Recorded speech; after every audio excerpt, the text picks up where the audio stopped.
करें तो रासलीला, हम करें तो कैरेक्टर ढीला।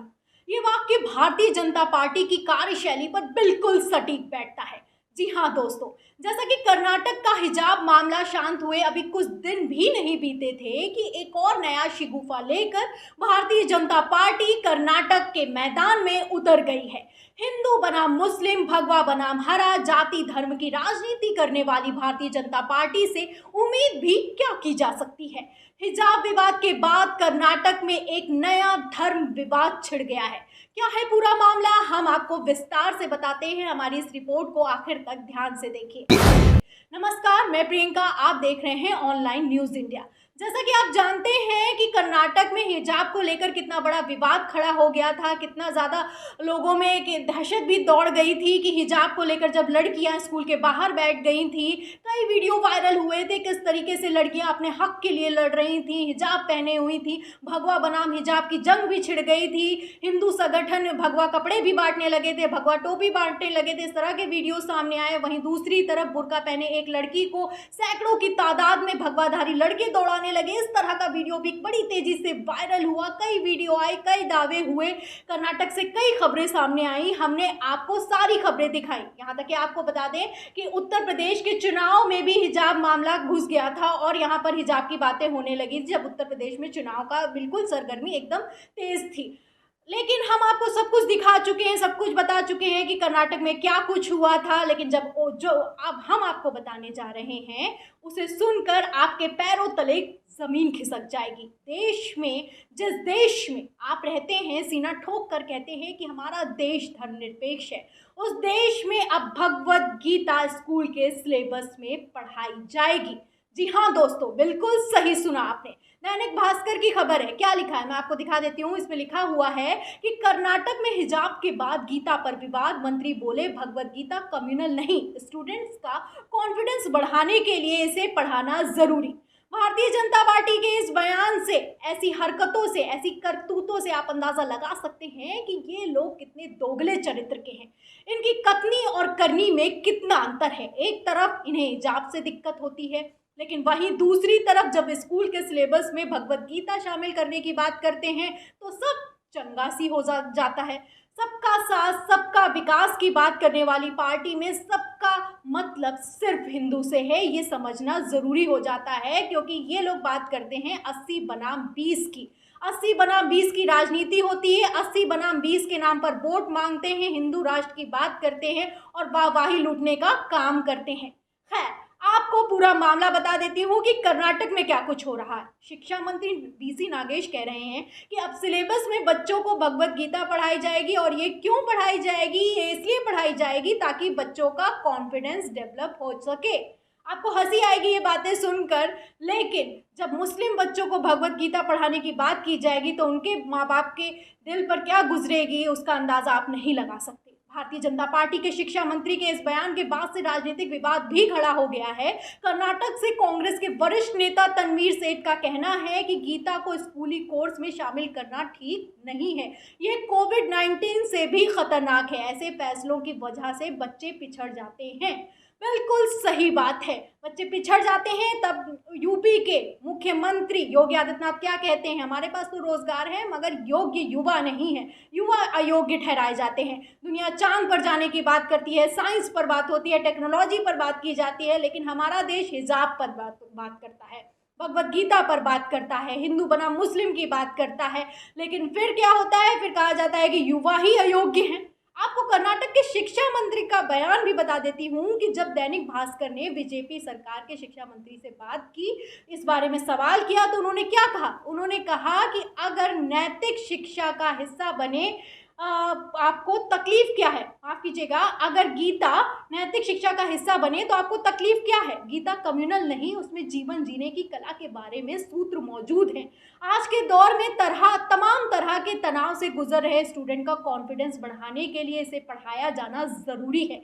इससे उन्हें अपनी प्रैक्टिस लाइफ की दिक्कतों से निपटने में मदद मिलेगी। कांग्रेस को तो वंदे मातरम भी कम्युनल लगता है, लेकिन मंदिर तोड़ने वाला अकबर कम्युनल नहीं लगता था। तो आप समझ सकते हैं कि एक शिक्षा मंत्री के मुंह से ऐसी बातें शोभा देती हैं क्या? लेकिन अगर वो भाजपाई हो तो बिल्कुल शोभा देती हैं। ऐसी बातें करना, ऐसी राजनीति करना, हिंदू बनाम मुस्लिम करना, भगवा बनाम हरा करना, हिंदू राष्ट्र की बातें करना भारतीय जनता पार्टी को खूब सूट करता है और अंधभक्ति में चूर हो चुके लोग इसको सपोर्ट भी करते हैं। एक तरफ तो संविधान की रक्षा की बात की जाती है, कहते हैं संविधान सर्वोपरि है, बीजेपी भी कहती है कि संविधान सर्वोपरि है, हमारा देश शरीयत से नहीं संविधान से चलेगा। तो क्या संविधान में ये नहीं लिखा है कि हमारा देश धर्मनिरपेक्ष राष्ट्र है? यहाँ पर संविधान को बचाने की बातें होती हैं तो वहीं दूसरी तरफ खुलेआम संविधान की धज्जियां उड़ाई जाती हैं। हमारे संविधान में साफ साफ लिखा है कि हमारा देश एक धर्मनिरपेक्ष राष्ट्र है, यहाँ पर सर्व धर्म सुखाय और सर्व धर्म हिताय की बात होगी। लेकिन उसी देश में सत्तारूढ़ पार्टी भारतीय जनता पार्टी एक तरफ हिजाब को बैन करने की बात करती है, महिलाओं के अधिकार की बात करती है, तो वहीं दूसरी तरफ बच्चों के अधिकार छीनती है, मुस्लिम बच्चों को भगवत गीता पढ़ाने की बात करती है। इस तरह की दोगला चरित्र है भारतीय जनता पार्टी के लोगों का, नेताओं का। यहाँ तक कि शिक्षा मंत्री ऐसी बातें करते हैं तो शर्म आनी चाहिए। भगवत गीता पढ़ाने की बात कर रहे हैं शिक्षा मंत्री कह रहे हैं कि भगवत गीता कोई कम्युनल किताब नहीं है, इसमें जीवन का सूत्र लिखा है, जीने का तरीका लिखा है। तो यहाँ सवाल उठता है कि अगर भगवत गीता कम्युनल नहीं है तो क्या कुरान भी कम्युनल नहीं है?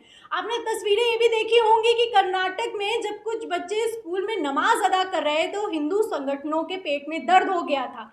वहाँ के गुंडे, मैं गुंडे कहूँगी उनको, वो घुस गए स्कूल में और काफ़ी बवाल खड़ा कर दिया, धर्म के ठेकेदार बन गए, क्या होना चाहिए क्या नहीं होना चाहिए इस पर बात होने लगी।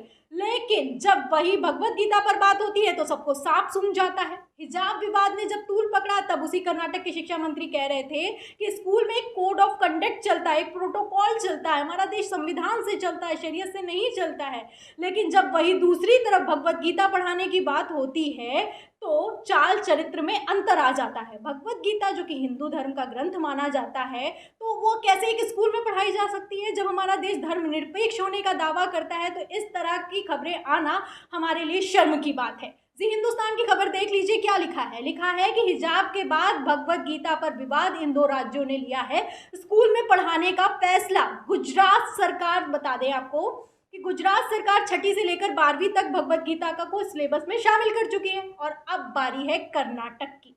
कर्नाटक में इसके लिए कमेटी भी गठित की गई है कि शामिल करना चाहिए या फिर नहीं शामिल करना चाहिए।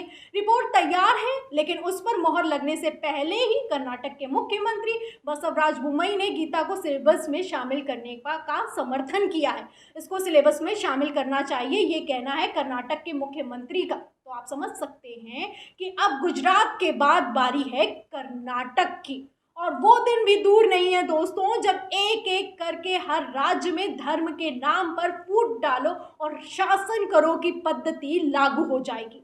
मैं ये इसलिए कह रही हूँ क्योंकि जब हमारा देश बेरोजगारी के बुरे दौर से गुजर रहा है, लोगों के पास रोजगार नहीं है, महंगाई इतनी ज़्यादा बढ़ चुकी है कि सिलेंडर में भराने के, गैस भराने के पैसे नहीं है, गाड़ी में पेट्रोल डलाने के पैसे नहीं है, सिलेंडर 1000 के पार है, पेट्रोल 100 के पार है, तब धर्म की बात की जा रही है। देश में धर्म की ऐसी घुट्टी घोटी जा रही है, ऐसी दवा तैयार की जा रही है जो कि हर दर्द का इलाज बताई जा रही है, हर मर्ज की दवा बताई जा रही है। रिपोर्टिंग के लिए निकलते हैं तो कभी कभी कुछ ऐसे अंधभक्त भी मिल जाते हैं, कहते हैं कि भूख से मर जाएंगे, रोजगार नहीं है तो कोई बात नहीं, महंगाई बढ़ रही है तो कोई बात नहीं, हम हिंदू राष्ट्र बनाएंगे, वोट तो बीजेपी को ही देंगे। ऐसी अंधभक्ति के चलते हमारा देश किस तरफ जा रहा है, कैसे पिछड़ रहा है, आप समझ सकते हैं दोस्तों। जाग जाइए कि अभी भी देर नहीं हुई है। आप समझ सकते हैं जब शिक्षा मंत्री साइंस की नहीं, क्रिएटिविटी की नहीं, एबिलिटी की नहीं, बल्कि भगवत गीता के नाम पर जीने का सूत्र सिखाए, जीवन का सूत्र बताए, तो क्या हालात हो चुके हैं आप अंदाज़ा लगा सकते हैं। इस पूरी रिपोर्ट पर आपका क्या कहना है हमें कमेंट बॉक्स में ज़रूर लिखें। वीडियो को ज़्यादा से ज़्यादा शेयर करें, पसंद आई हो तो लाइक करें, हमारे चैनल को सब्सक्राइब करें। देखते रहें ऑनलाइन न्यूज़ इंडिया। नमस्कार। इस खबर को अभी लाइक करें, शेयर करें, अभी चैनल को सब्सक्राइब करें और घंटी जरूर दबाएं।